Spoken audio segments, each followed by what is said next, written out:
같이 함께 말씀을 나누도록 하겠습니다. 저희가 함께 읽은 사무엘하 8장의 말씀은 이제 다윗이 통일 이스라엘의 왕으로서 이 국가의 기틀을 아주 잘 다지고 주변 나라들의 공격에 대해서 승리하는 그런 내용이 담겨져 있습니다. 이스라엘이 이 가나안 땅, 이스라엘이 지금 머무는 이 땅에 들어오면서부터 전쟁이 끊임없이 계속해서 있어 왔습니다. 이스라엘을 괴롭히는 나라들이 항상 주변에 존재했었죠. 영적으로 저희가 함께 이런 모습들을 한번 생각해 볼 때 우리의 신앙생활, 우리의 믿음 생활, 우리가 하나님 앞에 나가려고 하는 그 삶을 방해하는 영적인 존재가 항상 끊임없이 우리의 삶 가운데 있는 것을 보게 됩니다. 사단이 우리의 삶이 하나님 앞에 나가는 것을 좋아하지 않죠. 늘 끊임없이 방해합니다. 저희가 오늘 다윗의 이 승리를 함께 바라보면서 내 삶 가운데 승리가 필요한 영역과 부분이 어디에 있을까? 하나님의 은혜를 구해 내가 이 믿음에서 신앙에서 승리해야 될 부분이 어디일까 생각하고 또 하나님 앞에 기도하며 오늘 말씀 안에서 다윗이 승리한 그 삶이 우리의 영적 생활에서도 동일하게 승리로 이어지게 되기를 주님의 이름으로 축복합니다. 우리 1절 말씀을 같이 한번 보도록 하겠습니다. 1절 같이 한번 읽어보겠습니다. 시작.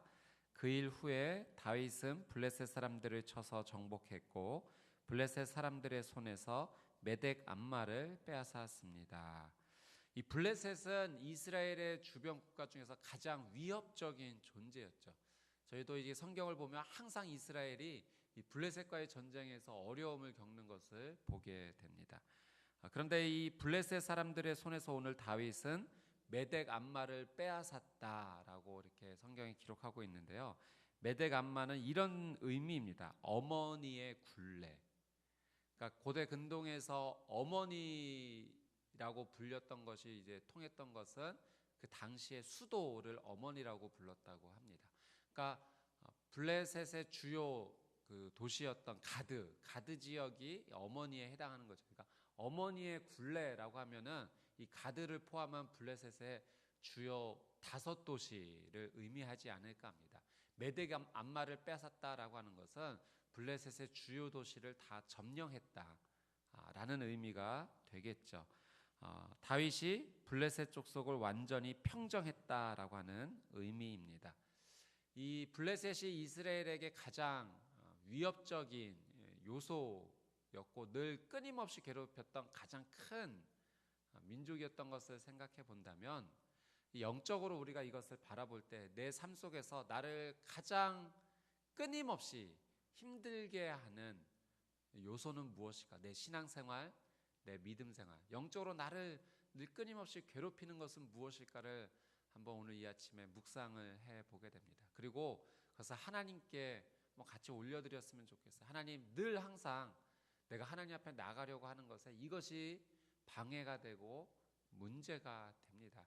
하나님, 이것이 오늘 하나님의 은혜 안에서 정복되어지기를 원합니다. 겸손히 엎드리고 은혜를 구하며 오늘 다윗이 블레셋의 메덱 암마를 빼앗아 왔던 것처럼 완전히 평정했던 것처럼 우리의 신앙생활에 걸림돌이 되는 것이 완전히 평정되어지기를 주님의 이름으로 축복합니다. 하나님의 은혜가 있기를 축복합니다. 2절 말씀도 같이 한번 읽어볼게요. 시작. 다윗은 또한 모압 사람들도 물리쳤습니다. 그는 그들을 땅에 엎드리게 하고는 줄로 재어 키가 2줄 길이 안에 있는 사람들을 죽이고 1줄 길이 안에 있는 사람들은 살려 주었습니다. 그리하여 모압 사람들은 다윗의 종이 돼 조공을 바치게 됐습니다. 이번에는 모압 족속이 등장을 하게 됩니다. 모압은 이스라엘과 가까운 족속이죠. 혈족입니다. 롯과 그의 맏딸 사이에서 태어난 아들이 모압인데 그가 모압 족속의 조상이 되었습니다. 그런데 이 모압은 역사 속에서 이스라엘을 늘 항상 괴롭혔던 불편한 관계로 지냈던 것을 보게 됩니다. 그런데 오늘 말씀에서 다윗은 이 모압 족속을 점령하게 되죠. 그리고 키를 재어서 2줄 길이에 해당하는 사람은 죽이고 1줄 길이 안에 들어오는 사람들은 살려주는 것을 보게 됩니다. 어떻게 보면 좀 다윗이 너무 잔인하게 느껴져요. 그런데 이 고대 근동의 역사의 삶의 패턴, 전쟁의 패턴을 한번 생각해 보면 오히려 다윗의 이런 행동은 오히려 관대하다라고 합니다. 너무나 잔인하게 점령 국가에 대해서 정말 모든 사람들을 죽이기도 했고 끔찍하게 대했는데, 이제 다윗은 전쟁을 치를 만한 키가 큰 남자들만 제하고 키가 작은 사람들은 주었다라는 것으로 이제 보는 거죠. 그리고 나머지 사람들은 이제 조공을 바치는 종속국으로 남겨둔 것입니다. 다윗이 모압과의 전쟁을 통해서 승리를 경험한 것을 보며 우리가 영적으로 한번 바라볼 때 우리의 삶 속에서 혈족, 가족, 친족 그런 관계 속에서 혹시 어려움이 있다면 내가 하나님 앞에 은혜를 구해야 될 것이 무엇인가? 평화와 안녕을 누릴 수 있는 내 삶 속에서 가까운 사람들에게서 하나님의 은혜를 나눌 수 있어야 되는 부분은 무엇인가? 우리의 삶 가운데 해결해야 되는 부분이 있죠. 가족과의 갈등이 있는 부분이 있습니다. 또 친족과의 해결해야 될 삶의 모습이 있을 수도 있습니다. 근데 그것 그냥 지나치지 말라라는 거죠. 하나님 앞에 엎드려 기도하자는 거예요. 하나님의 은혜를 구하자는 거예요. 내 힘으로 할 수가 없으니 그냥 이 문제 그냥 포기하고 넘어가는 것이 아니라 하나님이 해결해 주실 수 있도록 우리는 포기하지 말고 기도하자라고 하는 것입니다. 하나님의 은혜 가운데 내 주변에 가까운 사람들과의 삶의 어려움 속에서 모든 것들이 해결되어지는 은혜가 있기를 주님의 이름으로 축복합니다. 끊임없이 포기하지 않고 기도할 때 하나님께서 은혜 주실 줄 믿습니다. 3절 4절 말씀 같이 한번 읽어보겠습니다. 시작. 다윗은 또 르홉의 아들 소바왕 하다데셀이 자기 영토를 되찾기 위해 유프라테스 강을 따라왔을 때도 그를 물리쳐서 마병 1,700명과 보병 2만 명을 사로잡았는데 그 가운데 전차를 끄는 말 100필만 남기고 나머지 모든 말들은 발의 힘줄을 끊어버렸습니다. 다윗이 소바왕 하다데셀을 물리쳤다라고 오늘 성경이 기록을 합니다. 하닷에셀, 이 하닷이라는 이름을 본떠서 지어진 이름인데 하닷은 태양신을 의미합니다. 그러니까 이 하닷에셀은 태양신을 섬기는 우상 숭배자였다는 것을 알 수가 있죠. 이 하닷에셀이 자기의 영토를 되찾기 위해 다윗에게 재도전했지만 오히려 다윗에게 패하고 다윗은 대승을 거두게 됩니다. 그런데 오늘 이 하닷에셀의 승리 가운데 주목할 만한 점은 다윗이 말 100필만 남겨두고 나머지 말들의 발의 힘줄을 끊어버렸다라고 하는 사실이에요. 그 당시에 말은 중요한 전쟁 도구였고 또 여러 가지 의미에서 중요한 것이었는데 왜 100필만 남기고 나머지 말들이 쓸모없게 그 말의 힘줄을 다 끊어버렸을까? 신명기 17장 16절 말씀에 보면 이런 말씀이 나옵니다. 신명기 17장 16절. 왕은 자신을 위해 많은 말을 소유하지 말고 말을 더 얻으려고 이집트로 백성들을 다시 보내지 말라. 여호와께서 너에게 너희는 그 길로 다시 가지 말라고 하셨다. 그러니까 하나님의 말씀 율법 가운데 왕은 많은 말을 두지 말라라고 성경이 기록을 하고 있습니다. 아마도 세상에서 힘이 되는 것을 더 의지하지 말라라는 하나님의 뜻이겠죠. 하나님을 더 신뢰하고 하나님 중심으로 살아가는 하나님의 뜻일 것입니다. 다윗은 이 말씀을 기억했던 거예요. 그러니까 평소에 그의 삶 가운데 하나님의 말씀대로 살아가려는 노력이 있었습니다. 어떻게 보면 굉장히 아까워요.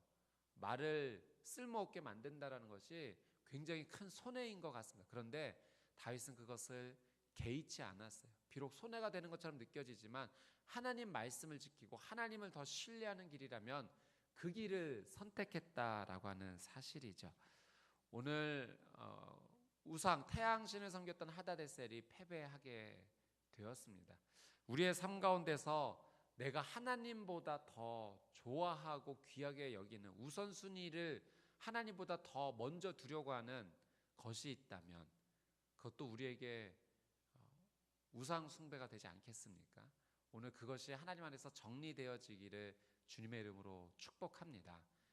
하나님이 먼저 우선순위가 되고 하나님의 말씀을 따라가는 삶을 하나님께서는 우리에게 요청하시고 말씀하십니다. 오늘 그런 놀라운 은혜의 삶을 사시게 되기를 주님의 이름으로 축복합니다. 아멘. 5절 6절 말씀 같이 한번 읽어보겠습니다. 시작. 다메섹에 아람 사람들이 소바왕 하다데셀을 도우러 오자 다윗은 그를 22,000명을 쓰러뜨렸고 아람의 다메섹에 군대를 두니 아람 사람들도 다윗의 종이 되어 조공을 바쳤습니다. 여호와께서는 다윗이 어디를 가든 승리하게 하셨습니다.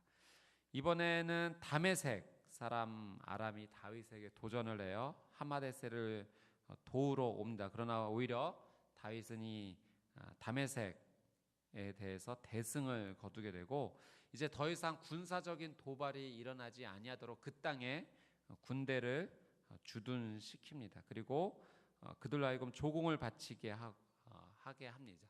조공을 바치게 한다라는 것은 어느 정도 이제 자치권을 허락해 주었다라고 하는 의미가 되겠죠. 다윗의 관대함도 우리가 살짝 엿볼 수가 있습니다. 근데 중요한 것은 이런 승리 가운데 6절의 마지막 문장이에요. 여호와께서는 다윗이 어디를 가든 승리하게 하셨습니다. 이 부분에 한번 밑줄을 그어주시고요. 다윗의 이 승리가 어디에서 나왔는가? 다윗의 능력에서 시작된 것이 아니라 하나님께서 이 승리를 주셨다라고 오늘 성경이 기록을 하고 있습니다.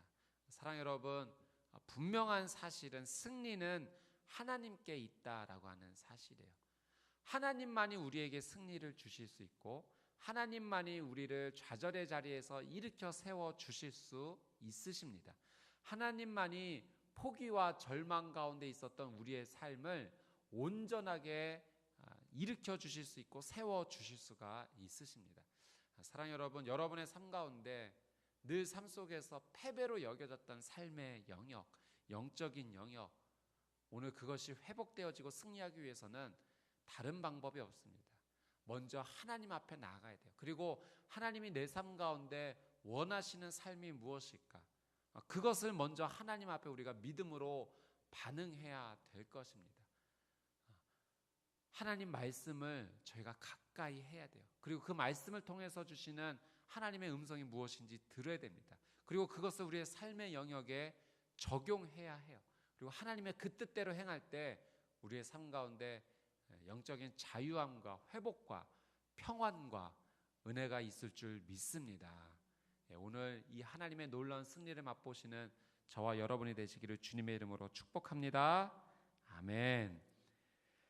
9절에서 우리 12절 말씀 같이 한번 읽겠습니다. 9절에서 12절 시작. 하맛 왕 도이가 다윗이 하다데셀의 온 군대를 쳐부쉈다는 소식을 듣고 자기 아들 요람을 다윗 함께 보내 무난하게 하고 자신과 전쟁하고 있었던 하다데셀과 싸워 이긴 것을 축하했습니다. 요람은 다윗에게 은, 금, 청동으로 만든 물건들을 가져왔습니다. 다윗 왕은 이 물건들도 여호와께 바치고 그가 전에 정복한 모든 나라에서 가져온 금, 은, 곧 아람, 모압, 암몬 사람들과 블레셋 사람들과 아말렉에서 가져온 것들과 르홉의 아들 소바왕 하다데섹에서 빼앗은 물건들도 함께 바쳤습니다. 다윗이 여러 나라에 대해서 이제 승리를 거두게 되자 이제는 스스로 항복해 오는 나라도 있게 됩니다. 하맛 왕 도이죠. 자기 아들 요람을 보내서 화친을 청하게 됩니다. 그냥 올 뿐만 아니라 요람을 통해서 은, 금, 청동의 물건들도 함께 가져오고 다윗은 이 모든 물건들을 예전에 전쟁에서 승리를 거뒀던 많은 것들과 함께 어떻게 했는가? 여호와께 바쳤다라고 성경이 기록을 하고 있습니다. 사랑하는 여러분, 하나님께 봉헌한다라는 것은 이런 의미가 있죠. 이 승리는 하나님께서 주신 것입니다라는 것에 대한 믿음의 고백입니다. 그리고 이 주변의 모든 나라로부터 얻어진 것을 하나님께 드림으로 이 모든 것이 하나님께 속한 것이고 하나님이 이 모든 나라에 다스리시는 왕이십니다, 주권자이십니다라는 고백이 담겨져 있는 것이죠. 우리의 삶 가운데 하나님의 은혜로 우리의 삶 가운데 주어진 것들이 있습니다. 이거 행운인데, 나한테 이런 것도 오늘 들어오고 참 좋은데, 그냥 단순히 그런 1차원적인 것에 우리가 머물러 있지 말고 이것이 하나님께로부터 온 것이구나, 그렇다면 어떻게 해야 될까를 우리가 영적으로 고민하며 반응하는 삶이 되었으면 좋겠어요. 하나님께서 내게 주신 이 은혜, 이 물질, 이 평안, 이 모든 것을 어떻게 사용할까, 우리는 그것을 영적으로 바라보는 사람이 되어야 합니다. 그것이 믿음의 사람의 행동이죠. 하나님께서 이것을 어떻게 사용하기를 원하실까? 하나님께 바친다는 것은 내게 어떤 의미가 있을까? 이웃을 사랑하는 마음으로 이것을 사용할까? 내 가족을 사랑하는 마음으로 이것을 사용할까? 하나님을 위해 이것을 어떻게 사용할까? 우리가 기도하며 반응하며 주님 앞에 나아갈 때 하나님께서 우리에게 마음을 주실 거예요. 그것이 오늘 다윗이 하나님 앞에 그 예물을 봉헌한 것처럼 우리도 하나님 앞에 봉헌한 것이 될 것입니다. 마태복음 25장 말씀에 보면 지극히 작은 자에게 한 것이 곧 나에게 한 것이다.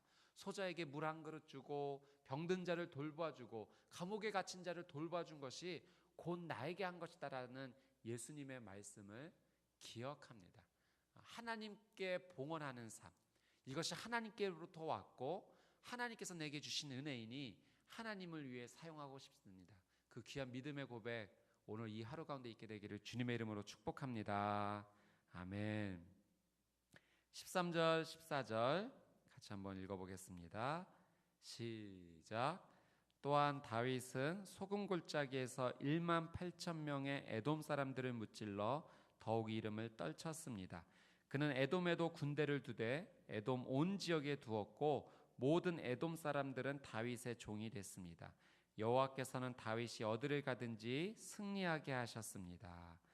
에돔은 에서의 후손이죠. 그런데 이스라엘과 사실은 가장 친하게 지내야 돼. 야곱의 형이었던 에서. 그런데 늘 역사 속에서 어렵고 불편한 관계로 지내왔습니다. 네, 이번에 다윗이 소금골짜기에서 에돔을 물리쳤고 그곳에 군대를 두어서 더 이상 군사적 도발이 일어나지 않게 했습니다. 근데 오늘 이 말씀이 이루어지기 전에 창세기에 이런 말씀이 기록이 되어 있어요. 이삭이 에서에게 한 이야기입니다. 창세기 27장 37절.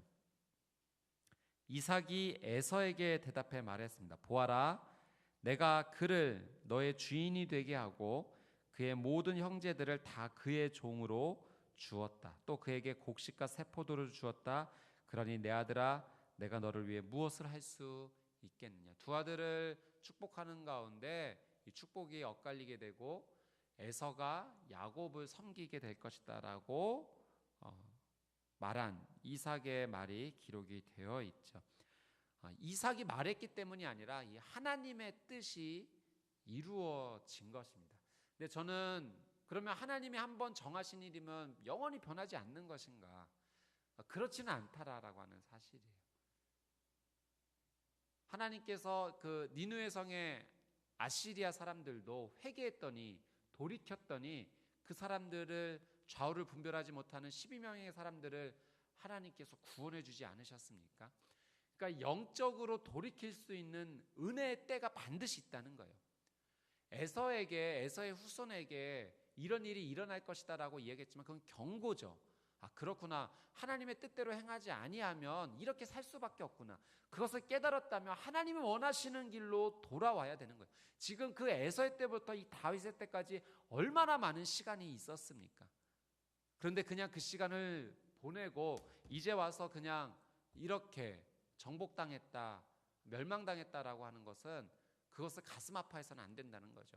회개의 기회가 주어졌을 때 돌이켜야지만 생명의 놀라운 은혜를 받을 수 있는 거예요. 그렇지 않다면 우리 모두는 동일합니다. 멸망당할 수밖에 없는 존재이죠.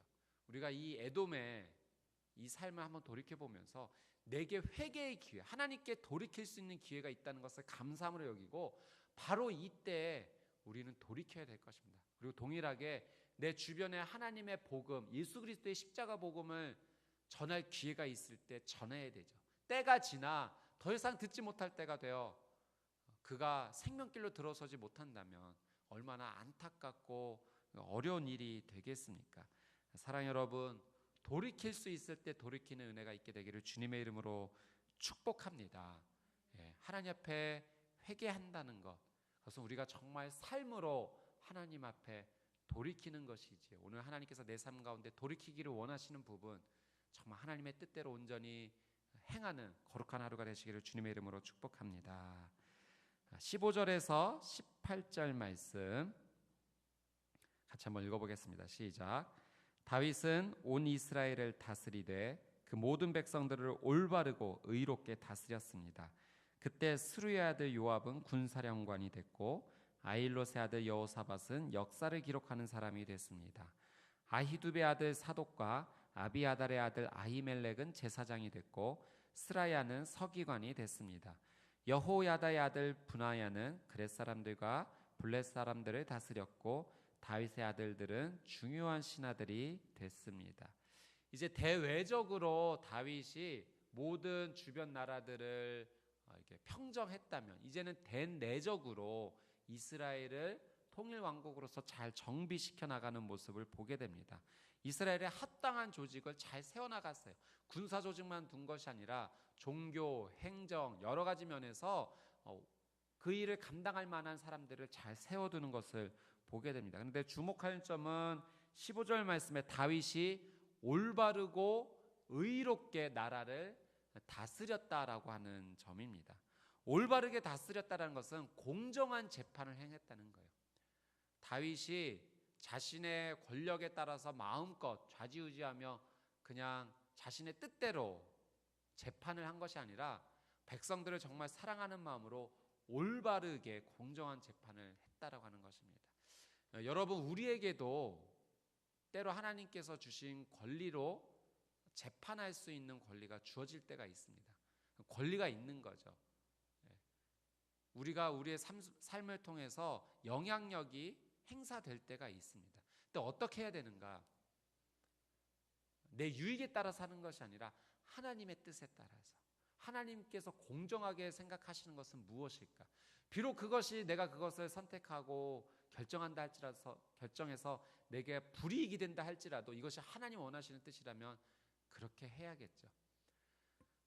저희가 요즘 대한민국을 생각하면서 우리의 삶을 한번 생각을 해보게 됩니다. 세월호 사건을 보면서 참 안타깝게 여기고 우리의 삶에서 정말 슬픈 눈물도 있고 분노도 있게 돼요. 어찌 이 나라가 이렇게 시스템이 하나가 온전하지 못해서 생명이 이렇게 쉽게 꺼져가는 나라가 되었는가. 근데 가만히 생각해 보면 그 세월호 사건이 바로 내 모습인 것을 좀 보게 됩니다. 나는 정말 내게 주어진 이 사회 속에서 올바르게 질서를 지키고 올바르게 행하고 있는가. 그러니까 나는 괜찮지 않나라는 생각으로 나도 올바르게 행하지 않는 모습 많이 보지 않습니까?